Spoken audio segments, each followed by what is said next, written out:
Et donc salut à tous les amis, c'est Ozone des prochaines Cubes Brothers. Et aujourd'hui on se retrouve pour continuer l'exploration de ma collection. Donc ici nous avons des 2x2, donc voilà, ça sera le deuxième épisode de cette collection. Allez, on va aller voir ça un petit peu de plus près. Alors bien évidemment on ne peut pas commencer ce petit épisode sans un cube Rubik's, hein, évidemment, on ne peut pas s'en passer, vous vous en doutez. Donc voilà, c'est le Rubik's 2x2, donc le Rubik's Pocket, en version Advanced Edition. Donc je vous ai dit, hein, avec les rotations un peu améliorées, c'est toujours pas terrible. Comme vous voyez ici, bon, il y a un léger problème, hein, je l'ai cassé parce que justement à l'époque, c'était vraiment il y a très très longtemps, hein, c'était au tout début, je voulais luber justement le cube pour qu'il soit meilleur. Et bah c'est à dire que on peut pas enlever les pièces en fait. Donc bah moi j'ai tiré et puis paf. Donc voilà, c'est un petit peu abîmé on va dire. Il tient toujours, hein. Bon on peut pas trop le résoudre. Mais voilà, donc ça c'est le premier 2x2 que j'ai eu. Je me rappelle, je l'ai acheté en magasin et puis pendant tout le voyage dans la voiture j'ai essayé de le faire. C'est vrai que le 2x2 c'est difficile au début. On n'y arrive pas alors qu'on arrive à faire le 3x3. C'est vraiment quelque chose d'un peu compliqué au début. Mais voilà, donc le premier 2x2 que j'ai eu, le Rubik's. Donc maintenant on enchaîne avec trois marques différentes. Mais pourquoi je les ai mis ensemble? Tout simplement parce que c'est dans l'ordre chronologique finalement, hein. On a le Shengshu ici, un vieux Shengshu, hein, comme vous voyez, aucun trou ici. Le V-Cube bombé, donc c'est très vieux cube aussi. Et un Lanlan. Alors je sais même pas si vous connaissez cette marque, vous qui êtes nouveau. Je pense pas que vous connaissez. Lanlan fait plus de cubes je crois. Ou en tout cas des cubes peut-être un peu plus spéciaux. Mais voilà. Donc premier cube que j'ai eu je crois. Après ça doit être le V-Cube. Voilà. C'est mon deuxième 2x2. Je l'ai pris en bombé parce que je trouvais ça drôle. Et à l'époque bah écoutez c'était mon main. Tout simplement parce que l'autre c'était le Rubik's et il était cassé. Donc voilà, c'est vraiment pas un cube que je vous conseille pour faire du speed cube, hein. Mais pour la collection c'est toujours sympa parce qu'il est plutôt joli comme vous voyez, avec le beau logo V-Cube. Donc voilà, V-Cube a très mal vieilli. Déjà a très mal commencé parce que bon, les cubes étaient pas forcément très bons. Mais voilà, donc ce cube est pas mauvais parce que on a du cut quand même, hein, vous voyez. Mais voilà, c'est pas le cube du siècle, mais je le trouve vraiment sympa au niveau du design. Ensuite on a le Lanlan, donc vous voyez avec un petit peu de violet à la place du orange, c'est marrant. Donc ce cube bah écoutez était l'un des meilleurs à l'époque. Et je me rappelle des cubeurs qui avaient essayé de le modder pour qu'il devienne meilleur, qui avaient commencé à faire un petit Florian mode ici. Voilà, donc ce cube c'est un Shengshu quoi, ça ressemble beaucoup à un Shengshu. C'est pas un très bon cube hein, comme vous voyez. Mais bah du coup c'était devenu mon main aussi à cette époque là. Et ensuite on a un très vieux Shengshu, donc l'une des premières éditions de 2x2 de Shengshu. Donc voilà, très mauvais hein. Enfin il est rapide mais les pops sont juste incessants. Il y a même des pièces, on sait même pas d'où elles sortent. Elles sont à l'intérieur des petits cubis ici. Et elles arrivent quand même à sortir. Enfin c'est vraiment un peu chiant comme cube. Parce que il pop très souvent. Mais au niveau de la vitesse c'est plutôt pas mal. Alors maintenant on enchaîne avec deux cubes de la même marque. Voilà, je vous laisse deviner.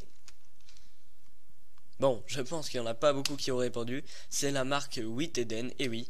Celui-ci est le troisième cube que j'ai eu et le premier speed cube en 2x2. Donc c'est le Wit2 version 1. Donc le Wit2 version 1, quelle était sa particularité? Bah écoutez le bruit déjà. Voilà, il fait quand même beaucoup de bruit. Et à l'époque, bah, c'était le meilleur 2x2, écoutez.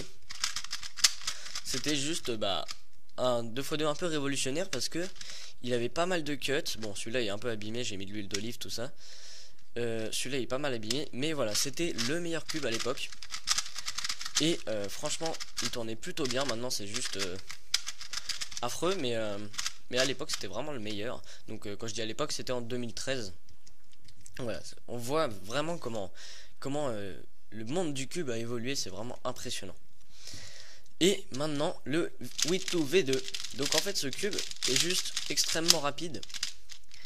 Je me rappelle que Datton et Pépito, enfin à l'époque il s'appelait comme ça, maintenant c'est Éclate ton cube, mais avait fait une vidéo sur ce cube et disait qu'il était vraiment extrêmement rapide, tout ça. Bah c'est vrai finalement. Je sais qu'il y a une grosse particularité sur ce cube, c'est que le corps est vraiment minuscule et que ça pop presque jamais. Mais du coup ça entraîne beaucoup de lock-up comme vous voyez. Vous voyez, beaucoup de pop. Mais voilà, à l'époque c'était vraiment deux cubes mais vraiment très bon en niveau 2x2. Alors ici on a deux petits Dayan, enfin un petit et un grand. Donc ici nous avons un Dayan 46 mm. C'est le premier Dayan que j'ai eu et franchement j'étais super content quand je l'ai eu. Parce que c'était juste un excellent cube. Vous voyez qu'il est vraiment tout petit hein. Et je l'avais pris en blanc donc ça me dérangeait un petit peu à l'époque. Mais bon voilà, c'est vraiment un excellent cube, tourne très bien. Franchement si vous avez un 2x2 à acheter, vous pouvez prendre le Dayan sans problème. Et j'ai ici la même version mais en noir et en stickerless, non pas en stickerless, en 50 mm. Vous voyez la différence entre les deux. Il y a 4 mm de différence. Voilà. Donc ça c'est la taille plutôt standard hein. Et voilà donc ça a été longtemps mon main aussi. Et puis ça pourrait l'être toujours finalement parce que je l'aime beaucoup ce cube. Et il est vraiment efficace, pas trop rapide.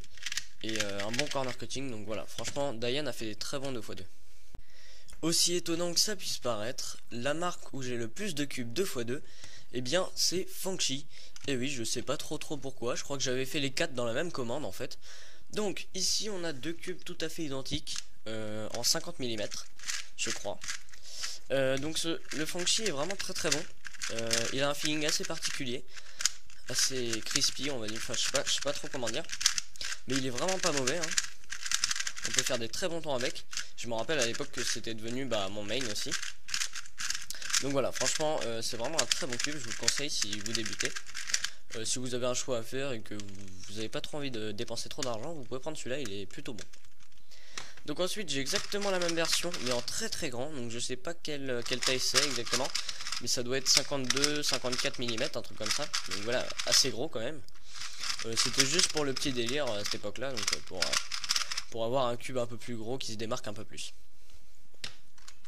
Et pareil, j'avais pris un cube un peu plus fun. Donc vous voyez avec des petits cœurs trop mignons à l'intérieur. Donc voilà, c'est exactement un 2x2 hein, ça se résout comme un 2x2. Et c'est toujours un Fangchi, donc vous voyez, il tourne plutôt bien hein. Fangchi a fait aussi comme Dayan des très bons 2x2, mais je préfère quand même les Dayan.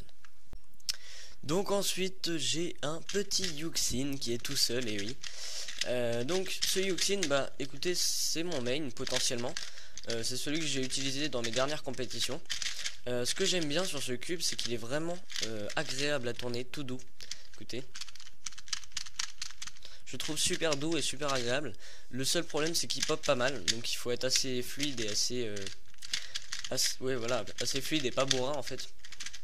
Donc j'essaye de faire attention. Mais quand on l'utilise bien, franchement il est vraiment très agréable et très rapide. Donc franchement très bon cube. Je sais pas si c'est le white ou le blue, mais voilà.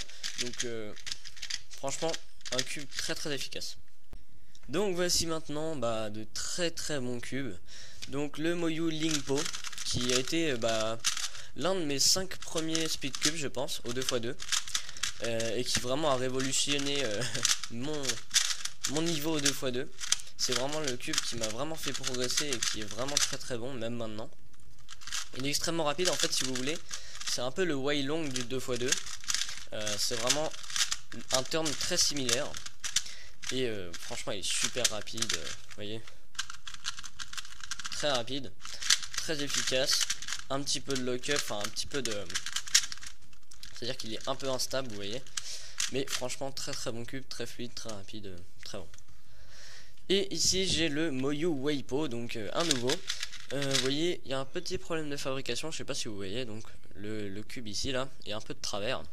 Et impossible de réparer ça, j'ai essayé plein de fois de le démonter, de remettre la pièce à l'endroit. Non, impossible d'aller mieux. Sinon le Weipo est très bon. Franchement rien à dire là-dessus. C'est l'un des meilleurs cubes au monde je pense en 2x2. Et j'aime beaucoup son turn. Pas trop rapide mais très fluide. Avec un très bon corner cut. Enfin franchement encore une fois Moyu fait des excellents cubes. Et pour terminer cette petite vidéo et cet épisode, le deuxième de ma collection, j'ai deux cubes un peu plus spéciaux qui sont vraiment super je trouve. Donc celui-ci c'est tout simplement un 2x2 en fait en une espèce d'oreiller au-dessus. Bon, c'est vraiment de la mousse avec un tissu qui est au-dessus. Et à l'intérieur, il y a quand même un vrai mécanisme, hein, vous voyez, on peut vraiment le résoudre. Donc ça, c'est plutôt drôle. C'est de la marque Rubix, donc que j'ai acheté en magasin à la Fnac, je crois. Donc franchement, j'ai juste flashé sur ce cube. Je pouvais pas ne pas l'acheter parce que franchement, il était juste trop drôle. Et bon, si vous voulez le prendre comme coussin, c'est quand même du plastique dur à l'intérieur, donc évitez. Mais vous voyez, donc la petite marque Rubix, franchement, j'ai juste adoré le concept. Et ça m'a vraiment fait rire, donc je l'ai acheté, j'ai pas pu m'en empêcher. Ensuite, un cube plutôt super joli. Moi, franchement, j'adore le design. C'est en fait un cube que j'ai acheté au Festival du Jeu à Cannes. Quand je suis allé à Cannes. Donc franchement, vous voyez, tous les motifs. Donc on a... En fait, ça représente une balle de baseball. Bon, je pense que vous l'aurez remarqué, mais pour ceux qui n'avaient pas vu, vous voyez, on a tous ces petits motifs, donc avec des joueurs. Et ça complexifie un peu le truc parce que justement, on a un peu cette marque partout. Donc il va falloir réfléchir à qui va où. Et c'est vraiment super sympa et je le trouve vraiment très très joli. Donc j'ai actuellement 17 cubes 2x2, donc c'est pas beaucoup par rapport aux 3x3, je vous l'accorde. Mais je vous avoue que les 2x2, il y a moins de 2x2 qui sortent. En ce moment il y en a pas mal que j'ai beaucoup en retard là. Donc il va falloir que j'en rachète. Mais voilà, franchement c'est vraiment des cubes qui... Enfin c'est vraiment le cube, je parle du 2x2 en général, qui m'a le plus plu au début, comme beaucoup de débutants je pense. Parce que c'est simple et on peut aller très vite et s'améliorer énormément. Donc voilà, franchement ce sont des très bonnes pièces dans ma collection. Et puis après des petits trucs un peu fun, donc voilà. J'espère que cette vidéo vous aura plu. N'hésitez pas à commenter, à liker et à vous abonner. Et à bientôt. On se retrouve pour les Big Cubes, je pense. Donc du 4x4 au 8x8 certainement. Ou peut-être d'abord du 4x4. Je vais mettre un épisode 4x4 je pense. Et après je ferai les Big Cubes. Donc voilà, vous êtes informés. Je vous dis à bientôt pour la prochaine vidéo. Allez, salut!